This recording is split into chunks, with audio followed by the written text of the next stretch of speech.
सिर्फ 20 रुपए में मिलने वाली इस रेड बॉटल को एक मजदूर पीता है अपनी थकान मिटाने के लिए, तो वहीं एक कॉलेज स्टूडेंट नींद भगाने के लिए। कुछ लोग इसे गरीबों का रेड बुल कहते हैं, तो कोई छपरियों की ड्रिंक। जी हाँ, बात हो रही है स्टिंग एनर्जी ड्रिंक की, जो आज इंडियन मार्केट की किंग बन चुकी है। इसने तो रेड बुल जैसे प्रीमियम ब्रांड का भी ऑलमोस्ट खात्मा कर दिया है। लेकिन इतनी बदनाम होने के बाद भी स्टिंग इतना बड़ा नाम कैसे बना? ये ड्रिंक इतनी सस्ती क्यों है और क्या वाकई ये सेहत के लिए नुकसानदायक है? सब कुछ हम डिटेल में जानेंगे आज के इस वीडियो में। दोस्तों, भारत में एनर्जी ड्रिंक का सफर काफी ज्यादा इंटरेस्टिंग रहा है। सबसे पहले 2001 में कोका कोला ने शॉक नाम से एक एनर्जी ड्रिंक लॉन्च की और 2008 में पेप्सिको ने सोबे के साथ अपनी किस्मत आजमाई। लेकिन दोनों ही अटेम्प्ट्स बुरी तरह से फेल रहे और कुछ ही टाइम में ये ड्रिंक्स मार्केट से गायब हो गईं। लेकिन फिर आया साल 2009 और यहीं से गेम पूरी तरह से बदल गया। इंडियन मार्केट में एंट्री करता है Australian brand red bull. 250 ml का एक चमकदार कैन, करीब 100 रुपए की कीमत और ब्रांडिंग ऐसी जो सीधे कॉलेज जाने वाले यंगस्टर्स और जिम फ्रीक्स को टारगेट करती थी। रेड बुल ने अपने आप को शुरुआत से ही एक कूल ड्रिंक के रूप में प्रेजेंट किया और कुछ ही सालों में इसका मार्केट शेयर 60% से भी ज्यादा हो गया। रेड बुल ने न सिर्फ इंडियन मार्केट में एनर्जी ड्रिंक की एक पूरी कैटेगरी खड़ी की, बल्कि ये भी दिखाया कि एक एनर्जी ड्रिंक लोगों की लाइफस्टाइल का भी हिस्सा बन सकती है। और फिर इसी सक्सेस को ही देखकर मार्केट में एक के बाद एक नए खिलाड़ी कूद पड़े। यूएसए से आया मॉन्स्टर एनर्जी, जो कि इंटरनेशनल लेवल पर रेड बुल का सबसे बड़ा कॉम्पिटिटर माना जाता है। तो वहीं इंडिया में लॉन्च किया गया जिंगा और क्लाउड9। और इन दोनों ही ड्रिंक्स की खास बात थी इनका 25 रुपए वाला अफोर्डेबल प्राइस टैग। और हाँ, कोका कोला भी कहाँ पीछे रहने वाला था। इसने अपना पुराना प्लान फिर से एक्टिवेट किया और लॉन्च किया बर्न नाम का एक एनर्जी ड्रिंक। लेकिन ये सारी कोशिशें ज्यादा देर तक नहीं टिक पाई। कुछ ब्रांड छोटे कस्टमर सेगमेंट में सिमट कर रह गए, तो कुछ बिना कोई शोर शराबे के गायब से हो गए। और इस तरह से 2015 तक इंडियन एनर्जी ड्रिंक मार्केट का असली किंग सिर्फ एक ही था, रेड बुल। इसने खुद को एक प्रीमियम सिंबल बना लिया था, एक ऐसी ड्रिंक जिसे पीकर लोग कूल और क्लासी दिखना चाहते थे। लेकिन दोस्तों, एक तरफ जहां रेड बुल का एम्पायर एक्सपैंड कर रहा था, वहीं दूसरी तरफ पेप्सिको के लिए हालात बुरे होते जा रहे थे। 2008 में सोबे के फेलियर ने पेप्सी के कॉन्फिडेंस को काफी तगड़ा झटका दिया था और उसके बाद से ही वो बस एक परफेक्ट कमबैक अपॉर्चुनिटी की तलाश में था। 2013 से 2016 के बीच पेप्सी, ट्रॉपिकाना और उसके दूसरे कई सारे कोर ब्रांड्स का मार्केट शेयर गिरने लगा था, जिससे इंडिया में पेप्सिको को लगातार लॉसेस फेस करने पड़े। और अब पेप्सिको चाहिए था एक ऐसा दाव जो न सिर्फ उसके पुराने नुकसान की भरपाई कर सके, बल्कि मार्केट में उसकी एक नई पहचान भी बना दे। लेकिन दोस्तों, पेप्सिको अभी अपने गिरते हुए ब्रांड्स और भारी लॉसेस से उबरने की प्लानिंग में लगा ही था, तभी इंडियन रेगुलेटरी एजेंसीज ने एक ऐसा कदम उठा लिया जिसने पूरे एनर्जी ड्रिंक मार्केट को हिलाकर रख दिया। असल में FSSAI यानी food safety and standards authority of India ने दिसंबर 2016 में एक नया रूल इंट्रोड्यूस किया। अब किसी भी एनर्जी ड्रिंक में कैफीन की लिमिट 300 mg पर लीटर से ज्यादा नहीं हो सकती। और फिर इसके बाद 1 जुलाई 2017 को एक और सख्त रूल लागू हुआ कि अब हर बोतल या कैन पर यह क्लियरली लिखना पड़ेगा कि 500 ml से ज्यादा कंजप्शन हेल्थ के लिए हार्मफुल है। इन सख्त नियमों के चलते कुछ एनर्जी ड्रिंक जिनमें हानिकारक इंग्रेडिएंट्स इस्तेमाल किए जा रहे थे, उन पर बैन लग गया और भारत की एनर्जी ड्रिंक मार्केट में एक खाली स्पेस बन गया।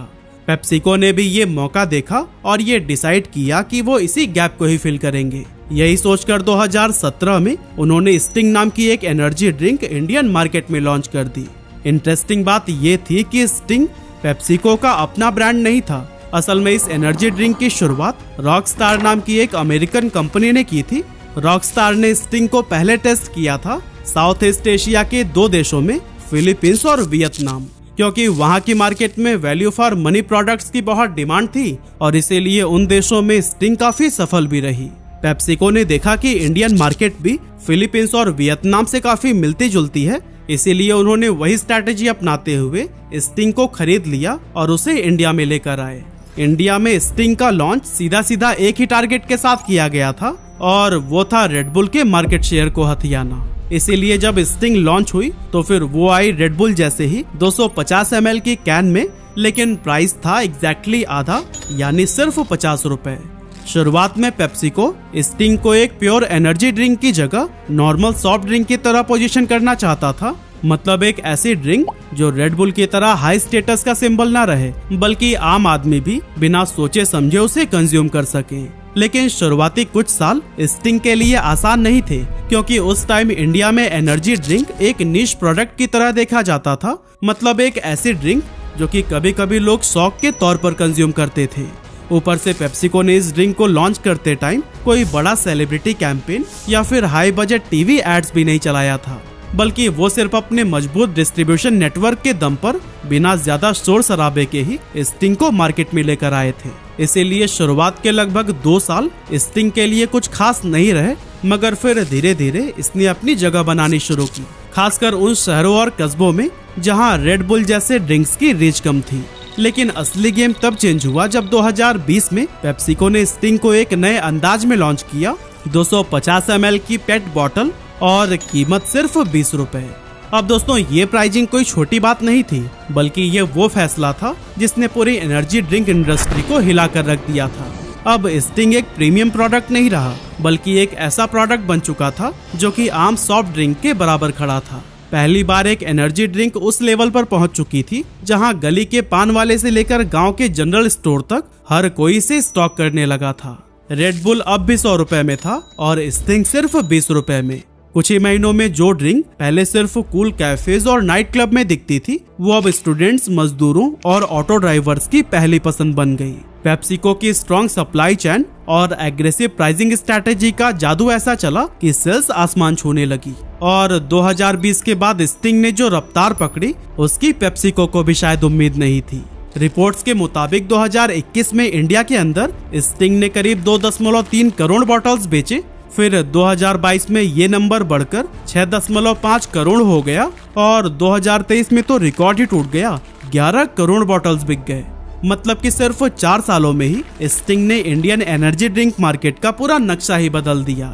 2018 में जहां रेड बुल के पास 75% मार्केट शेयर होता था, 2023 तक स्टिंग अकेला 90% शेयर का किंग बन चुका था, जबकि रेड बुल का शेयर गिरकर सिर्फ 7% पर आ गया। यहाँ तक कि पेप्सिको का भी कहना है कि स्टिंग की ग्रोथ रेट पिछले 30 सालों में किसी भी सॉफ्ट ड्रिंक ब्रांड से कहीं ज्यादा रही है। और दोस्तों स्टिंग के इस कामयाबी के पीछे कोई एक नहीं बल्कि काफी सारे रीजंस हैं, और एक सबसे बड़ा रीजन तो हम आपको बता ही चुके हैं, जो थी इसकी प्राइसिंग। दूसरा बड़ा फर्क था पैकेजिंग और सप्लाई चेन का। असल में रेड बुल सिर्फ एल्यूमिनियम कैन में मिलता था, जो कि बाहर से इंपोर्ट होता था। मतलब कि उसके हर एक कैन को इंडिया में लाने का कॉस्ट बहुत ज्यादा था। इसके अपोजिट स्टिंग को यहाँ इंडिया में ही मैन्युफैक्चर किया गया, और पेप्सिको के बॉटलिंग पार्टनर वरुण बेवरेजेज का वेल ऑर्गेनाइज नेटवर्क इस ड्रिंक को देश के हर कोने तक काफी तेजी से पहुंचाने लगा। इसके अलावा पेट बॉटल यानी पॉलीथीन टेरिपिथालेट फॉर्मेट एक मास्टर स्ट्रोक बना, क्योंकि एक तो ये सस्ता था, ऊपर से कैरी करना भी काफी आसान। रिजल्ट ये हुआ कि 2022 तक स्टिंग 2 मिलियन से भी ज्यादा रिटेल स्टोर्स पर मिलने लगा। और दोस्तों ये वही नेटवर्क था जो कि पेप्सी या कोक जैसे एस्टेब्लिश ब्रांड का होता है। यानी ये ड्रिंक सिर्फ बड़े शहरों तक ही सिमट कर नहीं रहा, बल्कि छोटे गांव और कस्बों की किराना पान की दुकानों तक भी पहुंचा। जबकि रेड बुल और मॉन्स्टर जैसे ब्रांड्स सिर्फ बड़े शहरों के हाई एंड स्टोर्स में मिलते थे। इसके अलावा मार्केटिंग के मामले में भी स्टिंग ने एक अलग स्ट्रैटेजी अपनाई, क्योंकि जहां रेड बुल अपने आप को फार्मूला 1 रेसिंग और महंगे ग्लोबल कैंपेन से कूल दिखाने में लगा रहा, वहीं स्टिंग ने शुरुआत में किसी बड़े सेलिब्रिटी ब्रांड एम्बेसडर का सहारा नहीं लिया। इसकी ब्रांडिंग एकदम प्योर देसी अंदाज में की गई, जिससे कि आम लोग भी रिलेट कर सके। लाल चमकदार बॉटल, कैंडी जैसा मीठा टेस्ट और एक सिंपल टैगलाइन, एनर्जी बोले तो स्टिंग। यही वजह थी कि 2019 से 2021 के बीच स्टिंग बिना किसी बड़े सेलिब्रिटी प्रमोशन के भी वायरल होता चला गया, और लोग इसके टेस्ट और इंस्टेंट एनर्जी इफेक्ट के बारे में सोशल मीडिया पर भी बात करने लगे। लेकिन फिर इसके बाद पेप्सिको ने स्टिंग की रीच को नेक्स्ट लेवल पर ले जाने के लिए अपना मार्केटिंग स्किल बढ़ाया और बॉलीवुड एक्टर अक्षय कुमार को ब्रांड एम्बेसडर बना लिया। अब स्टिंग की रीच सिर्फ दुकानों पर नहीं, बल्कि टीवी स्क्रीन्स और थिएटर्स तक फैलने लगी। साथ ही पेप्सिको ने कुछ अलग टाइप के कैंपेन्स भी लॉन्च किए, और इसका एक एग्जांपल था 2024 का डार्ट कैंपेन, जो कि एक शॉर्ट थ्रिल मूवी की तरह डिजाइन किया गया था। इस ऐड को पूरे देश के पीवीआर सिनेमाज में 2 मिनट की एक छोटी सी मूवी के रूप में दिखाया गया। 133 सेकंड के इस ऐड में एक इंटरेस्टिंग कहानी दिखाई गई, जिसमें एक सिक्योरिटी गार्ड स्टिंग पीकर एनर्जी से भर जाता है और एक स्नाइपर की साजिश को नाकाम कर देता है, जिससे एक इंडस्ट्री टाइकून की जान बच जाती है। लेकिन दोस्तों, जैसे जैसे स्टिंग की पॉपुलैरिटी बढ़ी, वैसे इसके चारों तरफ कुछ परसेप्शंस भी बनने लगे, जैसे कि इसकी कम कीमत की वजह से काफी सारे लोग इसे गरीबों का रेड बुल कहने लगे। साथ ही बहुत सारे लोगों ने इसे छपरियों की एनर्जी ड्रिंक का भी नाम दिया। अब दोस्तों, इसके पीछे एक हार्श लेकिन असल सच था कि स्टिंग के सबसे बड़े खरीदार वो दिहाड़ी मजदूरी करने वाले लोग बने, जो कि हर रोज जी तोड़ मेहनत वाला काम करते हैं। थकान से टूटा हुआ मजदूर, दिन भर रोड पर रिक्शा खींचने वाला या फिर एक कंस्ट्रक्शन वर्कर, ये लोग स्टिंग इसलिए पीते हैं क्योंकि इससे इन्हें सस्ते में वो इंस्टेंट एनर्जी मिलती है, जो कि इनके काम में बहुत हेल्प करती है। लेकिन फिर दोस्तों, इसके बाद से पढ़े लिखे तबके के बहुत सारे शहरी लोग अब स्टिंग पीने में शर्म महसूस करने लगे। सोचिए, एक ड्रिंक जो एनर्जी के लिए बनी थी, उसे क्लास और सोशल इमेज के तराजू में तौला जाने लगा। लेकिन सच्चाई ये भी है कि इंडिया की मेजॉरिटी पॉपुलेशन उन्हीं लोगों से ही बनी है जो कि स्टिंग को रोज कंज्यूम करते हैं, बिना किसी ब्रांड परसेप्शन के, सिर्फ अपनी जिंदगी की थकान मिटाने के लिए। और यही वजह है कि इन सोशल स्टीरियोटाइप के बावजूद स्टिंग की ग्रोथ कभी नहीं रुकी। इसके अलावा बहुत सारे लोगों के मन में स्टिंग को लेकर कुछ हेल्थ कॉन्सर्न्स भी हैं और लोग इसे लाल रंग वाला जहर, लत लगाने वाला नशा और ना जाने क्या क्या कहते हैं। पर इन सभी बातों के पीछे सच्चाई क्या है? क्या स्टिंग वाकई दूसरे एनर्जी ड्रिंक से ज्यादा नुकसानदायक है? आइए इसको समझने की कोशिश करते हैं। वैसे आगे बढ़ने से पहले मैं आपको एक डिस्क्लेमर देना चाहता हूं कि जो भी इन्फॉर्मेशन मैं आपको शेयर करने वाला हूं, वो पूरी तरह इंटरनेट पर की गई रिसर्च पर बेस्ड है और मैं किसी भी ड्रिंक को पीने के लिए आपको प्रमोट या इनकरेज नहीं कर रहा हूं। सबसे पहले बात करते हैं स्टिंग के लाल रंग की, जिसके चलते लोग इसकी तुलना जहर से कर देते हैं। लेकिन हकीकत ये है कि इसका ये चटक लाल रंग एलुरा रेड एसी जैसे फूड कलर से आता है, जो कि भारत में FSSAI अप्रूव्ड है। हाँ, ज्यादा मात्रा में ये भी शरीर पर बुरा असर डाल सकता है, लेकिन वो तब होगा जब आप लंबे समय तक हर रोज 2-3 बॉटल्स पी रहे हों। इसके अलावा स्टिंग के लिए लोगों में एक परसेप्शन ये भी बहुत कॉमन है कि इससे दिल कमजोर होता है और हार्ट अटैक हो सकता है, क्योंकि कुछ लोगों को स्टिंग पीने के बाद से हार्ट रेट बढ़ने की प्रॉब्लम होती है। लेकिन असल हकीकत यह है कि ऐसा कैफीन की वजह से होता है, जो कि हर एनर्जी ड्रिंक का एक कॉमन इंग्रेडिएंट है। मतलब कैफीन सिर्फ स्टिंग में नहीं, बल्कि बाजार में मिलने वाली हर एनर्जी ड्रिंक में होता है। और इससे हार्ट रेट भी सबका नहीं बढ़ता, बल्कि सिर्फ उन लोगों का बढ़ता है जो पहले से हार्ट पेशेंट हैं या फिर जिन्हें एंजाइटी की दिक्कत है। अगर स्टिंग की बात करें तो उसकी एक 250 ml की बोतल में लगभग 72 mg कैफीन होता है और ये क्वांटिटी एक नॉर्मल कप कॉफी से लगभग 1.5 गुना ज्यादा है। इसी तरह से रेड बुल के 250 ml के कैन में करीब 80 mg कैफीन होता है। मतलब कैफीन के मामले में स्टिंग और red bull almost same level पर हैं। लेकिन बात जब चीनी की होती है तो यहाँ पर एक बड़ा डिफरेंस सामने आता है। स्टिंग में 6.8 ग्राम पर 100 ml चीनी होती है, जबकि रेड बुल में ये क्वांटिटी 11 ग्राम पर 100 ml तक पहुंच जाती है। यानी सर्विंग साइज के हिसाब से स्टिंग में दूसरे पॉपुलर एनर्जी ड्रिंक से कम शुगर है। और रही बात लत लगने की, तो ऐसा शुगर और कैफीन के मिक्सचर की वजह से होता है। असल में स्टिंग पीने के बाद लोगों को शॉर्ट टर्म के लिए एनर्जी का एक बूस्ट मिलता है, जिससे उन्हें एक गुड फीलिंग आती है और इसी फीलिंग को ही बार बार महसूस करने के लिए लोग इसे रेगुलरली पीने लगते हैं। और दोस्तों, अगर स्टिंग या फिर किसी भी एनर्जी ड्रिंक का ओवर कंजप्शन किया जाए तो इसके बहुत सारे साइड इफेक्ट्स भी सामने आ सकते हैं, जैसे नींद उड़ जाना, हार्ट रेट का अचानक बढ़ जाना या फिर ब्लड प्रेशर का स्पाइक। और इसीलिए बच्चों और प्रेग्नेंट महिलाओं के लिए ये ड्रिंक साफ तौर पर मना किए गए हैं। लेकिन दोस्तों, अब सवाल उठता है कि आज के दौर पर स्टिंग खड़ा कहाँ है और इसका फ्यूचर क्या है।